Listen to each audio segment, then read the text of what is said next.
Je démarre. Très bien. Bonjour à tous et bienvenue à ce webinaire « Comment immatriculer son entreprise en ligne » organisé dans le cadre de la 12e édition du Salon Go de la création et reprise d'entreprise. Je me présente, Valérie Crière, conseiller formalité au sein de la Chambre de commerce et d'industrie de la Moselle, et j'aurai le plaisir d'animer ce webinaire avec Romain D'Antonio, conseiller formalité au sein de la Chambre de métiers et de l'artisanat de la Moselle. Depuis le 1er janvier 2023, les formalités de création, de modification et de cessation d'activité doivent être réalisées en ligne sur le guichet des formalités des entreprises. L'utilisation de ce guichet unique dématérialisé est désormais obligatoire. 10 minutes chrono pour découvrir justement comment immatriculer son entreprise en ligne, découverte du portail, des pièces à fournir, comment vous faire aider. Alors nous vous invitons à poser vos questions via le chat qui est à votre disposition. Vous le trouverez en haut de votre écran dans les deux petites bulles et nous traiterons vos questions à l'issue de cette présentation. Vous pouvez vous poser vos questions tout au long de ce petit webinaire. Je précise également que cette visioconférence est enregistrée et que vous pourrez la retrouver très prochainement sur les chaînes YouTube de la CCI et de la CMA. Donc, comme je vous le disais, depuis le 1er janvier 2023, toutes les formalités, et j'insiste bien sur toutes les formalités d'entreprise, doivent être réalisées en ligne sur le site des procédures de l'INPI, enfin du guichet unique de l'INPI. Alors, quand on parle de toutes les formalités, elles concernent les immatriculations d'entreprise, toutes les modifications et toutes les radiations. Et on parle bien donc d'entreprise, de société, de toutes les formes juridiques, qu'elles soient en entreprise individuelle, en micro-entreprise, en SARL, en SAS, et également pour toutes les activités, que ce soit pour des activités libérales, des activités commerciales, des activités civiles ou des activités du secteur des métiers. Donc, c'est très, très important de prendre en compte ça, car vous n'allez plus ailleurs que sur le guichet unique de l'INPI pour toute formalité d'entreprise. Alors, l'Institut national de la propriété industrielle a été missionné par le gouvernement au travers de la loi Pacte pour qu'il centralise l'ensemble des formalités régissant la vie de l'entreprise. Alors, France Connect est la solution proposée par l'État pour sécuriser et simplifier au mieux vos démarches directement sur le site procédure.inpi.fr. On le verra tout au long du déroulé de notre exposé, selon certaines formalités, c'est notamment le cas pour les modifications et les radiations, il est nécessaire de détenir, du moins de procéder à la demande d'une signature avancée qui peut être obtenue au moyen de France Connect Plus, et cette signature permet d'authentifier le déclarant et surtout de donner une force probante à votre déclaration de modification ou de cessation. J'attire également particulièrement votre attention sur le fait que si vous souhaitez réaliser une formalité de modification ou de cessation et que vous allez demander une signature avancée, comme je l'ai précisé auparavant, au travers de France Connect Plus, il faut savoir qu'une carte nationale d'identité échue ou une nationalité autre que française ne vous permettrait pas d'obtenir cette signature avancée. Alors, une fois connecté à l'espace sécurisé, vous pourrez accéder à la page d'accueil dédiée aux démarches de propriété industrielle et aux formalités d'entreprise. Donc, comme vous le voyez sur votre écran, l'ensemble des formalités régissant la vie de l'entreprise, à savoir la création, la modification ou les cessations, sont regroupées en un seul et unique bloc dénommé entreprise. Il faut savoir également que l'Institut national de la propriété industrielle, ce n'était pas sa mission première, celle de centraliser l'ensemble des formalités d'entreprise. Sa mission première était celle de la protection des marques, le dépôt des brevets, des dessins et modèles. Mais c'est, comme je vous l'ai précisé auparavant, la loi Pacte et le gouvernement qui ont voulu donner une nouvelle, on va dire peut-être impulsion à l'INPI en lui octroyant de nouvelles missions. Donc, une fois que vous êtes rentré donc, dans l'onglet bleu des entreprises, vous avez vos démarches sur le guichet unique. Donc, vous voyez à l'écran que vous avez la possibilité donc, de faire une création d'entreprise, mais également, comme je vous le disais tout à l'heure, de faire toutes les modifications, les cessations, dépôt d'actes et dépôt des comptes annuels des entreprises. Donc, pour ces formalités-là, il faut indiquer le numéro sirène de votre structure et vous allez rentrer dans votre entreprise et pouvoir faire la formalité que vous désirez. Un exemple, vous tapez votre numéro sirène et vous allez tomber sur un onglet qui va vous permettre, par exemple, de faire une augmentation de capital ou de changer de dirigeant. Voilà. Donc, et là, donc dans ce cas-là, il faudra une signature électronique appropriée pour faire ces formalités. Et là, donc, nous allons faire la création d'entreprise. Donc, vous allez cliquer sur l'onglet Créer votre entreprise et vous allez être tout de suite relié à des champs qu'il va falloir remplir. Ces champs vont vous permettre donc de faire votre formalité de création d'entreprise. Et ce qui est très, très important, c'est de bien remplir tous les champs et de vérifier qu'il n'y a pas d'erreur. Car il n'y a pas de possibilité de correction une fois que le dossier est validé. Donc, vous pouvez revenir en arrière si vous pensez que vous vous êtes trompé, mais une fois que vous avez validé le dossier, c'est trop tard. Il sera pris en compte par tous les organismes et si vous avez fait une erreur, par exemple, un exemple, vous avez mis que vous vouliez être entrepreneur individuel au lieu de micro-entreprise, derrière, il va y avoir des conséquences auprès des organismes. Donc, soyez très, très vigilants à ce que vous remplissez. Alors, il faut savoir que vous pouvez retrouver votre dossier de création, de modification, de cessation à tout instant sur votre tableau de bord, sur le site du guichet unique. Alors, comme l'a si bien rappelé ma collègue à l'instant, il convient, quel que soit le type de formalité que vous réalisez sur le guichet unique, de bien remplir les différents champs pour que votre formalité puisse être validée et surtout qu'elle puisse être transmise aux organismes compétents. Comme je vous l'ai également rappelé tout à l'heure, on a parlé de signature avancée. Il faut savoir que pour les créations, il n'est pas nécessaire d'obtenir, du moins de détenir une signature avancée. Une création se fait avec une signature, si je peux me permettre, simple. Il suffira tout bonnement de cocher la case relative au fait que vous avez bien pris connaissance et que vous certifiez bien sur l'honneur que l'ensemble des éléments auparavant saisis sont exacts. Et vous appuierez ensuite sur valider votre formalité pour que celle-ci fasse l'objet d'un traitement et d'une transmission aux partenaires, aux caisses compétentes. Également, il faut savoir qu'il y a certains types de formalités, que ce soit pour des créations, des modifications ou des cessations. Et ça, j'attire votre attention sur le fait que ça peut être, quel que soit le statut juridique, nécessite pour le déclarant l'acquittement de frais, soit de frais pour le registre du commerce et des sociétés, soit de frais légaux.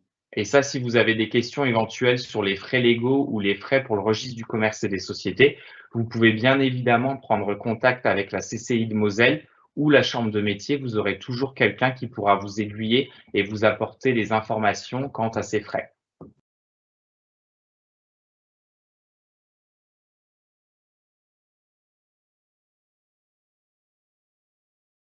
Alors, il y a des points de vigilance également, donc j'attire votre attention sur le fait qu'il y a certains points qu'il convient de scruter avec vigilance. C'est notamment le cas de la catégorisation de vos activités. Alors, il convient dès lors de bien dissocier lorsque vous allez exercer plusieurs activités, et ça, c'est vraiment important de bien dissocier chaque activité. À titre d'exemple, si vous avez une activité commerciale et une autre artisanale, toutes les deux ne vont pas faire l'objet d'une même catégorisation. C'est pour ça que je vous dis que la catégorisation, c'est extrêmement important pour que le dossier arrive au bon destinataire et qu'il puisse être traité dans les meilleurs délais. Alors, il faut savoir également que lorsque vous avez un dossier qui est incomplet ou qu'on va relever certaines anomalies ou incohérences sur votre dossier, ce dossier pourra faire l'objet d'un refus par le registre du commerce et des sociétés. Et également, encore une fois, si vous avez des anomalies quant à la mauvaise catégorisation ou quant aux éléments qui ont été portés sur votre formalité de création, de modification ou de cessation, ça va engranger un coût pour vous et surtout une perte de temps, si on peut dire, car vous serez dans l'obligation de déposer une deuxième formalité, mais cette fois-ci une formalité de modification pour qu'on puisse modifier les différents éléments qui auraient été erronés lors de cette création. Mais pas d'inquiétude, les chambres de commerce et les chambres de métiers sont là pour vous aider dans vos démarches. Donc, vous savez quand même que les chambres de métiers et les chambres de commerce existent depuis longtemps, donc nous connaissons vraiment les formalités et nous pouvons être là pour vous représenter dans vos démarches.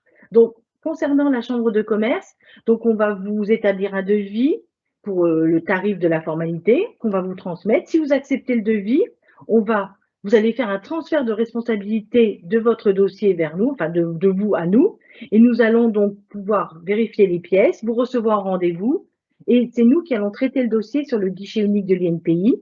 Nous allons vous faire l'avance des frais et on va suivre la formalité donc de A jusqu'à Z, c'est-à-dire de la saisie jusqu'à l'obtention de votre extrait CABIS. Alors, la Chambre de métier et de l'artisanat de la Moselle également, elle se propose d'accompagner tout porteur de projet, et quelle que soit votre activité, ou même tout chef d'entreprise qui souhaiterait réaliser une formalité de création, de modification ou de cessation. Donc, pour ce faire, il suffira de nous mandater pour la réalisation de cette formalité. Et encore une fois, il faut bien comprendre que ce mandatement vous libère, on va dire, de vos obligations pour vous déclaratives. La Chambre de métier prend la responsabilité de l'accomplissement de votre dossier. Autrement dit, on traite le dossier du début à la fin jusqu'à la délivrance, si c'est une création, de votre numéro de sirène ou de votre numéro de ciré. En cas de modification, d'apporter les éléments de modification pour l'entreprise et éventuellement également pour les cessations.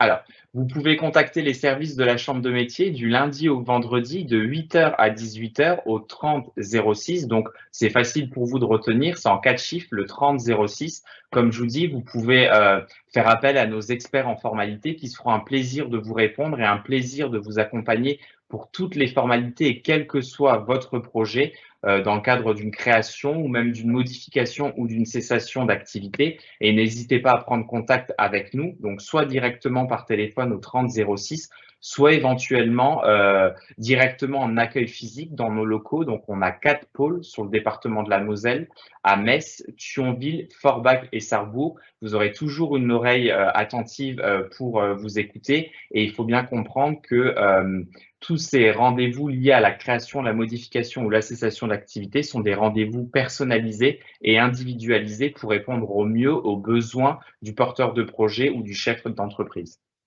Concernant donc la chambre de commerce, on fonctionne un petit peu pareil que la chambre des métiers. Donc, vous pouvez nous joindre tous les jours, donc de 9h à 12h et de 14h à 17h sur le numéro qui s'affiche. Donc là, vous aurez une personne qui va vous diriger vers le bon interlocuteur. Et nous, derrière, après, on va prendre en compte votre demande et c'est là qu'on va voir avec vous pour vous préparer un devis, pour vous faire un mandat, vous donner un rendez-vous. Et j'attire le fait que vous allez avoir un interlocuteur privilégié, c'est-à-dire que vous aurez toujours la même personne qui va suivre votre dossier du début jusqu'à la fin. Donc, vous pouvez nous joindre par téléphone au numéro qui s'affiche et à l'adresse cfe@moselle.cci.fr. Nous répondons aux mails tout au long de la journée. Donc, on va passer aux questions. Donc, on a une question, alors je vais vous la lire. Bonjour, pour une reprise d'entreprise, quelle rubrique faut-il choisir? Est-ce que c'est créer une entreprise? Alors là, je peux répondre. Donc, pour une reprise d'entreprise, ça veut dire que c'est quelqu'un qui a déjà eu un numéro sirène. Donc, effectivement, il faut choisir la rubrique créer une entreprise. Et dans le premier onglet, on va vous poser la question, est-ce que vous avez déjà eu une entreprise, oui ou non? Et dans ce cas-là, vous indiquez oui et vous allez remettre votre numéro de sirène. Tu veux rajouter quelque chose? C'est tout bon, je confirme. Voilà. Bon, on a une deuxième question. Alors, bonjour, quels sont les frais financiers, fourchette de prix, pour une déclaration de micro-entreprise à l'INPI? Alors ça, si vous souhaitez vous faire accompagner par la Chambre de métier, donc nous, on a nos tarifs, donc pour ce faire, et la CCI également a sa grille tarifaire. C'est pour ça, pour ce faire, je vous invite, comme je vous l'ai dit, à prendre contact directement soit avec la CMA de Moselle au 30 06, soit éventuellement avec la CCI de Moselle, et on vous renseignera sur les pièces à fournir, à produire pour cette création d'entreprise et éventuellement les coûts éventuels auxquels vous serez exposé dans le cadre de cette création d'entreprise. Alors, il y a une question où c'est indiqué en cas d'erreur. Alors, je suppose que c'est en cas d'erreur si on a validé votre dossier et que c'est trop tard, vous vous êtes trompé. Dans ce cas-là, va falloir faire une formalité de modification. Votre dossier risque d'être validé par tous les organismes. Puis s'il y a une erreur, il va falloir la modifier. Et comme on ne peut pas faire de correction, il faudra refaire une formalité de modification pour rectifier là où vous vous êtes trompé. C'est pour ça, comme je l'ai précisé auparavant lors du déroulé de notre exposé, il faut prendre vraiment des pincettes, la plus grande précaution possible lorsque vous allez surtout catégoriser votre activité. C'est pour ça que le mieux, c'est peut-être si vous êtes dans le flou, de vous faire représenter soit par la CCI, soit éventuellement par la chambre de métier pour éviter justement ces anomalies et les frais éventuels et les pertes de temps qui pourraient subvenir suite à mauvaise catégorisation ou à certains éléments litigieux ou certaines anomalies qu'on aurait détectées sur votre déclaration. Et ma collègue Valérie Crière, comme elle vous l'a mentionné aussi auparavant, il faut savoir que si vous vous trompez même sur le statut juridique de l'entreprise, ne vous dites pas, oh, il n'y a pas de grandes conséquences. Si, il y a des conséquences derrière, fiscales, juridiques et sociales pour le chef d'entreprise. Et ça, c'est pas à prendre à la légère. C'est pour ça que le mieux, si vous êtes vraiment dans le flou et que vous ne sentez pas capable de réaliser vous-même votre formalité, n'hésitez surtout pas à prendre contact avec nos services respectifs pour vous faire mandater et accompagner, pour nous mandater, pardon. Alors, Patricia pose la question, est-ce que la création en ligne faite par la CCI est payante? Ou en plus des coûts liés à la création? Oui, comme on vous le disait tout à l'heure, il y a une prestation qui est pour la chambre de commerce, donc c'est en fonction de la formalité que vous voulez faire et de la forme juridique. Donc, comme m'a dit mon collègue, n'hésitez pas à nous contacter et on vous donnera toutes les informations concernant nos tarifs et nos prestations. Alors, on a également d'autres questions d'une dame, alors Geneviève, qui dit que si on a plusieurs activités. Alors, si on a plusieurs activités, comme on l'a mentionné également tout à l'heure lors de notre exposé, il convient bien de dissocier chaque activité. À titre d'exemple, une personne qui aurait pluriactivité, donc autrement dit qui aurait plusieurs activités, ça peut être le cas, mettons, d'une personne, d'un monsieur qui voudrait s'immatriculer en achat-vente de véhicules et exercer également une activité de mécanique automobile. La réglementation lui octroie, lui autorise le fait de cumuler ces activités. Par contre, lorsque vous allez remplir votre formulaire sur le site du guichet unique, il convient donc de dissocier, de mettre en activité une, la mécanique automobile, de la catégoriser en activité artisanale, parce que le législateur a défini comme tel que la mécanique automobile est une activité artisanale, et dans un second temps, vous ajoutez une deuxième activité, à savoir l'achat-vente de véhicules. Et cette fois-ci, vous la catégoriserez en activité commerciale. C'est pour ça que tout à l'heure, on a bien insisté sur la catégorisation. Et encore une fois, on peut paraître peut-être, excusez-moi, lourd l'expression sur la catégorisation, mais c'est important de bien catégoriser vos différentes activités pour qu'elles parviennent au bon destinataire et surtout qu'elles soient traitées dans les meilleurs délais. Et si, alors je vais vous donner un exemple concret, si vous catégorisez l'achat-vente de véhicules et la mécanique automobile en activité libérale, vous n'aurez jamais d'extrait cabis. Même le registre du commerce et des sociétés qui sera compétent pour traiter votre formalité n'aura jamais eu vent de votre formalité. Donc justement, ça va entraîner par la suite un coût pour vous de modification si vous souhaitez obtenir ce fameux extrait cabis. Vraiment très, très important, la catégorisation des activités. Vraiment, c'est un point de vigilance, vraiment, parce qu'on a énormément de demandes sur les activités et sur des erreurs qui ont été faites. Et du coup, après, ben, comme je vous l'ai dit plusieurs fois, on ne peut plus revenir en arrière. Une fois que c'est validé, c'est trop tard. Donc, vérifiez bien tous les champs quand vous saisissez. Et en tout cas, n'hésitez pas à venir vers nous pour nous mandater. Et puis, nous sommes là pour vous aider. Alors, il y a pareil Samuel qui pose une question par rapport au fait que si la personne n'a pas de carte bleue et qu'elle serait dans l'obligation de payer la formalité qu'elle est en train de réaliser. Alors là, il n'y a pas d'inquiétude également si vous n'avez pas de carte bleue. Vous pouvez parfaitement mandater la chambre de métier ou la CCI pour qu'on réalise votre formalité. Et la chambre de métier ou bien la CCI fera l'avancement des frais directement dans le cadre de votre formalité de création, de modification ou de cessation. Dites-vous qu'il y a toujours une solution et encore une fois, s'il y a le moindre souci pour vous, n'hésitez pas à prendre contact tant avec les équipes de la CCI de Moselle, donc au 03 87 52 31 82, ou avec les équipes de la chambre de métier, soit le plateau téléphonique au 30 06 ou en accueil physique. Vous aurez face à vous des experts en formalité qui sont là à votre service, à votre entière disposition pour répondre à toutes les questions relatives à la création ou aux formalités liées à la vie de l'entreprise. Alors, s'il n'y a plus de questions, ben, on va conclure ce petit webinaire. Donc, nous arrivons au terme de ce webinaire. Nous vous remercions pour votre participation active. Vous pourrez retrouver cette visioconférence sur les chaînes YouTube de la CCI et de la CMA. Alors, n'oubliez pas que le Salon Go n'est pas fini. Venez rencontrer l'ensemble des intervenants en présentiel demain, vendredi 24 novembre, dans les locaux de la Chambre des métiers de la Moselle, qui se trouve 5 boulevard de la Défense à Metz. Donc, tout le programme est disponible sur www.salon-go.fr. Il me reste à vous souhaiter une excellente continuité dans votre projet et un très bon salon. Merci de votre participation en tout cas. Merci à vous tous d'avoir participé et puis ça a été un réel plaisir de vous présenter ce webinaire avec ma collègue de la CCI. Encore une fois, je vous dis, si vous avez les moindres questions, n'hésitez pas à contacter nos différentes équipes. Dites-vous qu'il n'y a pas de questions bêtes et surtout, vous avez quand même ce besoin d'être accompagné, surtout quand on souhaite, des fois pour certains, c'est le projet d'une vie. Donc, n'hésitez pas encore une fois à prendre contact avec nos services respectifs. Vous serez toujours les bienvenus et vous aurez toujours une oreille attentive. Voilà, merci à vous, bonne fin de journée à tous. Bonne fin de journée, au revoir.